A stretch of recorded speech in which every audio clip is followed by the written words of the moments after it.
Olá, está começando Multicidades. Aqui nesse espaço nós debatemos assuntos envolvendo os municípios, mas também contamos histórias de pessoas que fazem a diferença nas cidades. Eu sou Fernanda Schiavi e fico com você a partir de agora, aqui na tela do Multi-RS. E hoje vamos trazer aqui um alerta, os cuidados com os laudos de diagnósticos de crianças com autismo. Quem pode fazer? Existem diretrizes a serem seguidas para isso? O aumento de pessoas com autismo disparou nos últimos anos.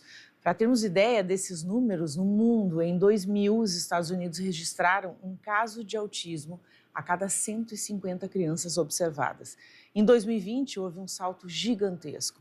Um caso do transtorno a cada 36 crianças.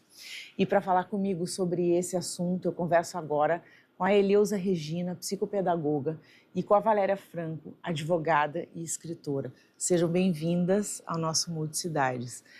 É um tema bem complicado da gente lidar, né? Algo que está presente no nosso dia a dia e que cada vez mais, inclusive segundo os números que a gente trouxe aí, presentes no nosso dia a dia. Queria saber com vocês a opinião de vocês em relação a isso. É real? Esses números são reais? Esses laudos são reais? Quem são esses profissionais que podem diagnosticar esses casos? Depois a gente vai falar com uma mamãe de uma criança autista. Acho que a gente tem que ter muito tato, muito respeito, acima de tudo, sobre as dificuldades que eu presumo que se tenha, e presumo não, tenho certeza que se tem. Eu acho que é um tema importante para a gente estar tratando aqui no Multi. Tenho certeza que muitos telespectadores que nós temos aqui vivem essa realidade e precisam estar sabendo sobre isso. Bom, em primeiro lugar, eu quero agradecer esse espaço maravilhoso aqui da UBRA. Eu sou ex-aluna, formanda, me formei em pedagogia em 2010 aqui. E é muito importante esse tema. E aí, quando tu relatas que como são esses laudos, quem são as pessoas que realmente podem laudar essas crianças com respeito, com idoneidade. E o que eu posso te dizer? Existe uma lei, sim, existe, e essa lei ela não é seguida a rigor, infelizmente, mas ela existe.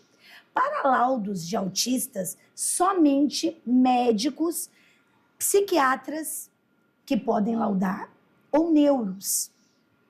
Pode até haver o psicólogo, mas ele tem que ter uma especialização em neurologia. E acabar dando um encaminhamento para um psiquiatra ou para um neuro, né? Exatamente, e acabar. Então, o que é muito importante deixar claro para essas famílias atípicas? O que são famílias atípicas? São famílias que têm no seu contexto nuclear, que é ali pai, mãe e filhos, uma criança com algum transtorno, o autismo ou algum outro transtorno. É muito importante saber que uma mãe, um pai, um responsável não pode levar a sua criança num psicólogo normal. E esse psicólogo laudar, dar um CID, que se chama, o CID. O CID ele só pode ser dado através do neurologista ou psiquiatra. Isso é ponto facultativo. O CID, para quem não sabe, é um livro de codificação, de todos os tipos de transtornos psicológicos, é um livro deste tamanho, e ele codifica todas as doenças, né? Todas as possíveis doenças. Então, é algo muito sério, é algo que existe, é algo onde os médicos e profissionais da área eles se baseiam dentro disso. Então, não é qualquer um que pode sair dando o diagnóstico. E por que esse espaço? Esse espaço aqui, nós viemos contemplar com a Valéria, futura doutora. Sou graduada. Exato. O que é importante colocar em pauta isso? Porque as famílias se desesperam. Então, tem aquela mãezinha lá na escolinha, aquela criança está mais quietinha num cantinho, não está interagindo com as outras crianças, não está socializando. Essa prof procura a mãe, o responsável, olha, está estranho, não está brincando, se nega a compartilhar uma brincadeira, uma música. Seria interessante avaliar para ver se não está acontecendo algo. Só que nem sempre aquela criança quietinha, que está lá isolada, brincando sozinha, quer dizer que ela seja autista.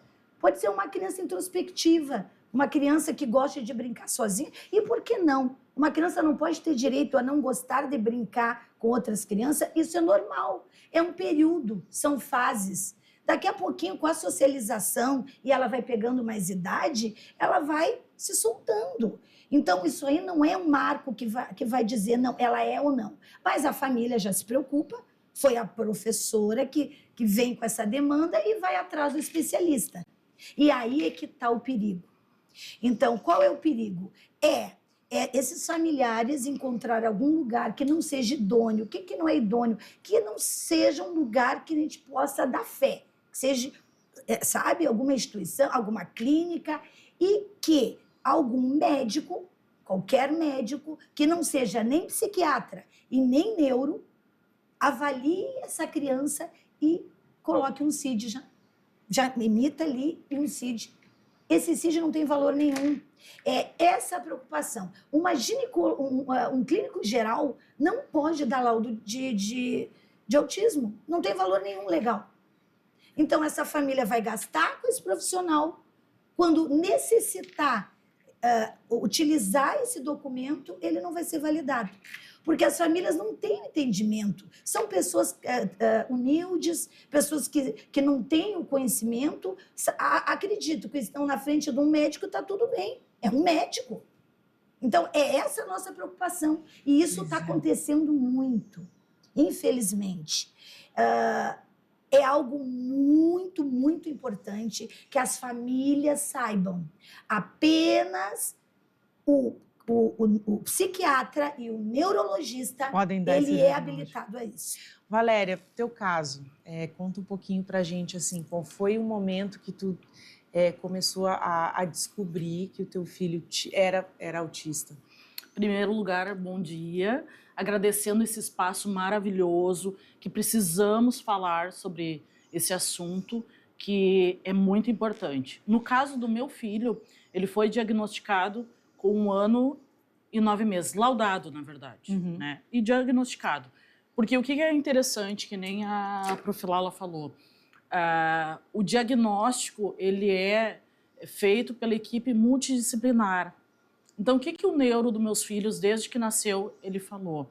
Ele disse, eu preciso de um auxílio dessa equipe para me ajudar, através de um parecer, me trazer essas informações para ver se o que a gente está fazendo é o correto. Porque o que acontecia com meu filho, um exemplo? Nós chamávamos ele e ele não nos atendia. Então, olha a expertise do médico. Ele disse, não, vamos fazer um exame de audição também. Sim, porque poderia ser. Também, exatamente. Claro. Então, o que eu fiz? Eu fiz todo um relatório para ele, colocando todas as ações que ele tinha. E isso eu levei junto também à equipe multidisciplinar. Porque como ele foi assim, com 1 ano e 9 meses, e ele não tinha... Ele tinha uma dificuldade de parar no local, então eu consegui... Ele me encaminhou para fono, terapia ocupacional e também a psicóloga. Só que eu consegui somente a psicóloga, porque a fono, ele não conseguiu se manter na sala. Ela disse, olha, não vai ser fácil dar um parecer dele. E a psicóloga conseguiu. E a terapia ocupacional é outro problema enfrentado, que ele é muito caro e não está dentro do plano de saúde. Exato. Que na época eu teria que pagar um valor de R$250. Ou seja, meu filho está com 6 anos. Olha o valor. E exatamente atrás. Isso que eu te perguntava, Valéria, assim, o custo, né, do tratamento, ou não digo tratamento, da manutenção dessas crianças, né, da evolução, de tratá-los de uma maneira que eles possam se inserir na sociedade, que eles possam ter um desenvolvimento cognitivo, que eles possam viver de uma maneira digna. Sim. É muito alto, né? É muito alto. Então, assim, tem situações que são cobradas à parte. Só que analisa uma questão de uma família que tem uma dificuldade financeira muito grande. Não, que não tem nada. Não tem assim, ó. E porque é dado um salário para auxiliar, que é o BPC, que é um benefício de prestação continuada quando a criança é autista, que é um salário mínimo. Mas assim, ó, o que tu faz com o salário mínimo? Não supre, né, a Não necessidade. supre. Porque tem muitas necessidades. Que nem meu filho, ele come 5 pratos de comida. E se deixar, ele come mais 6 bananas. E ele passa o dia inteiro comendo. Como que uma família, através do risperidona, porque ele toma o risperidona, então, como que vai uma família conseguir se manter com um salário mínimo com a criança comendo dessa forma? Lá, é difícil. Do teu ponto de vista, assim, o que falta no que diz respeito a políticas públicas relacionadas a isso? Olha, o que eu posso te dizer? Agora nós estamos em meio, Canoas está passando por todas essas transformações e eu fico muito feliz por acreditar que existe uma boa vontade dessa governança de atender a inclusão, mesmo porque muito nesse período eu pedia nas redes, eu compartilhava, porque eu fiquei assim meia popular, porque o Lala é um apelido muito tranquilo. E eu sempre lutei pelas minhas crianças. Eu sou apaixonada por isso. Eu me formei em pedagogia e foi a inspiração maior foi os filhos da Valéria, porque nós somos primas de coração. Na verdade, ela é prima do meu esposo, né? E conhecendo o filho dela, a forma e tudo que ela vivia, me despertou de fazer, então, a psicopedagogia. Porque é importante, porque aquela minha colega lá em sala de aula, ela não tem culpa em não saber como lidar com essas crianças. Ela não foi preparada para isso. Então, o que me deixa feliz quando eu te falo da transformação do nosso município hoje? Que vai haver esse caminho de existir cursos preparatórios para essas professoras que queiram, logicamente. Nada vai ser obrigatório, vai ser de livre e espontânea vontade para as educadoras do município, para as professoras, de ser ofertado cursos de preparação. Isso vai ser muito bom. Isso, o nosso prefeito, ele teve um comprometimento comigo na ocasião, que ele ia ter esse olhar a respeito dessas crianças, dessas famílias que estão tão à margem.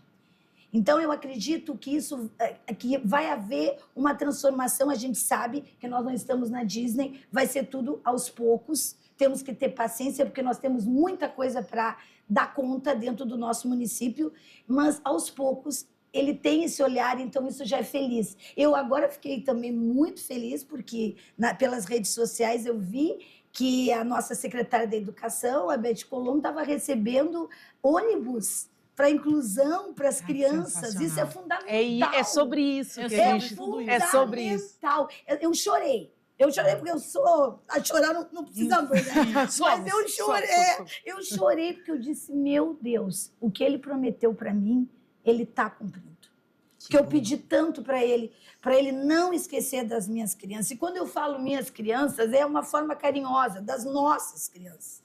Sabe? Porque elas precisam desse acolhimento, desse carinho, desse olhar. Elas existem nesse mundo. Exato. E, às vezes, o que acontece... Elas precisam. Elas são crianças. Sim. Elas têm o mesmo direito de qualquer uma outra criança. Elas precisam usufruir de todos os lugares dentro dessa sociedade. Às vezes, você está no mercado, num shopping, tem uma criança tendo alguma crise e as pessoas... Eu sei que é o desconhecimento, não é pela maldade. As pessoas não têm o conhecimento.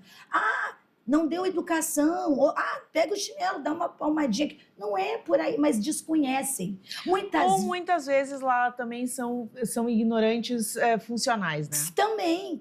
Elas se fazem de loucas para poder... Aí que entra essa identificação que... Eu uso direto isso com meu filho. Exato. Melhorou muito. Isso ajuda muito dentro da sociedade, porque isso identifica que ali tem uma criança que tem algum transtorno. Se ela tiver com o girassol, é qualquer transtorno menos autismo. Quando for o que a Valéria porta ali no pescoço. É só autismo, que é um quebra-cabeça. Então, só da mãe. Daí tem mãezinhas que falam para mim assim, mas Lala, ele não quer ficar. Ele pega e atira longe. Mãezinha, coloca em você. É o que eu uso direto. Meu filho não gosta também. Por quê? Porque daí tu tá de mãozinha com ele, mas a mãezinha está. Meninas, olha que conversa importante que a gente está tendo e que bênção que eu tenho de poder trazer pessoas tão iluminadas e com conhecimento para poder passar para vocês aí de casa. A gente vai continuar a nossa conversa, mas agora a gente vai para um rápido intervalo e volta já já.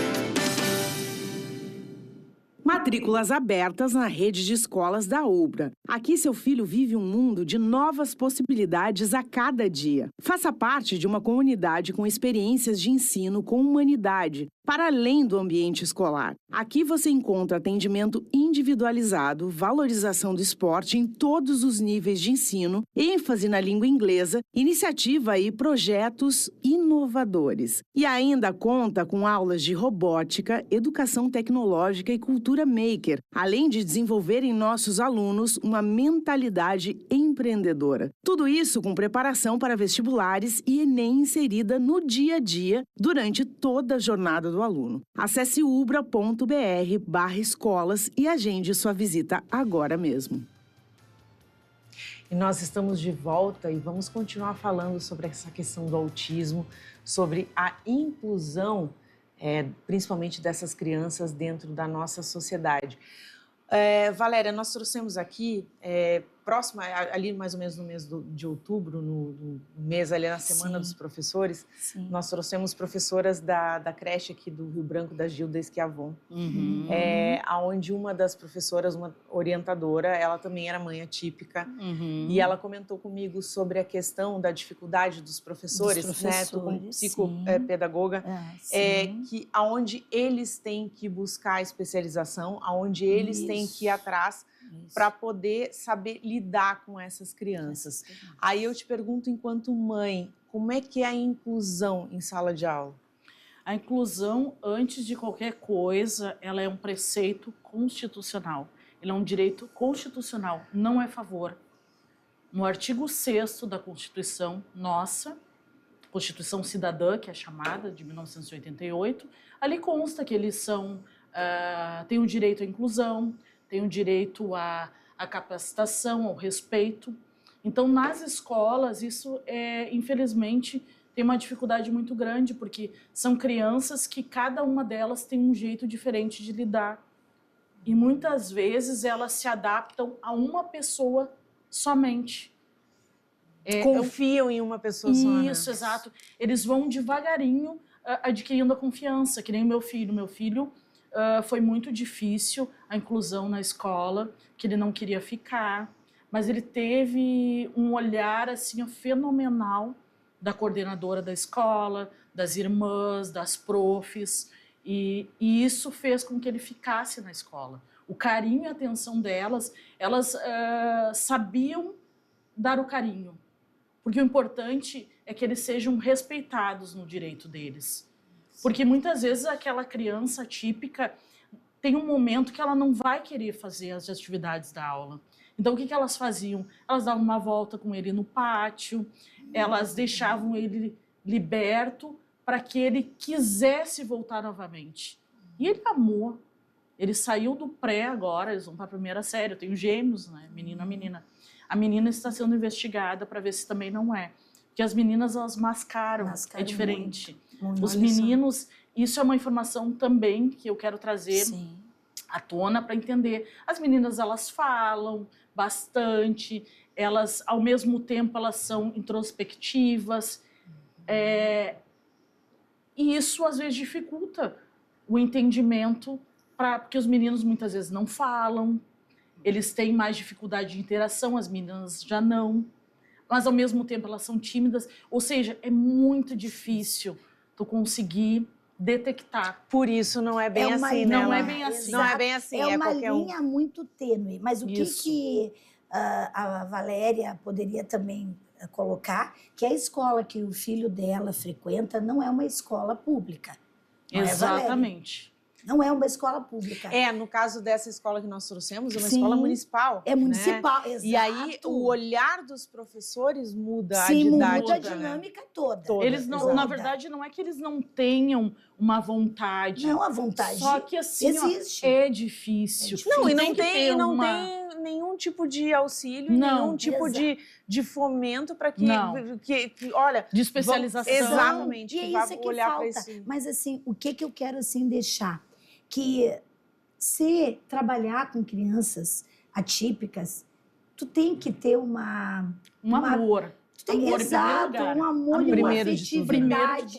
E uma afetividade. Às vezes dizem, ai, Profilato, tu é muito poliana. Mas não é ser poliana, entendeu? É porque tu tem que amar muito. Porque tu tem que te entregar demais. Tu te entrega, mas tu recebe muito também. Sim. Então é uma troca muito bonita. E tu tens que fazer isso sem que seja um peso. Então as minhas colegas, essas que agora vão ser ofertados cursos de especialização para quem queira, tem que ser algo que realmente seja genuíno. Tem essa vontade que toque. E que saiba que não, é isso que realmente... Porque, e é difícil, né? É difícil. E que não é a Disney, como tu falou, não é um processo muito difícil. É um muito processo difícil. E que tem que ter realmente amor a isso aí. Não é, ou tu te entrega, ou tu não chega. Sabe o que é? Tu estar numa sala de aula, quando eu estava porque eu fui professora contratada no município, numa MEI de educação infantil. Sabe o que é uma criança pegar uma cadeira, tu está na tua normalidade da turma, fazendo uma atividade, tá tudo bem.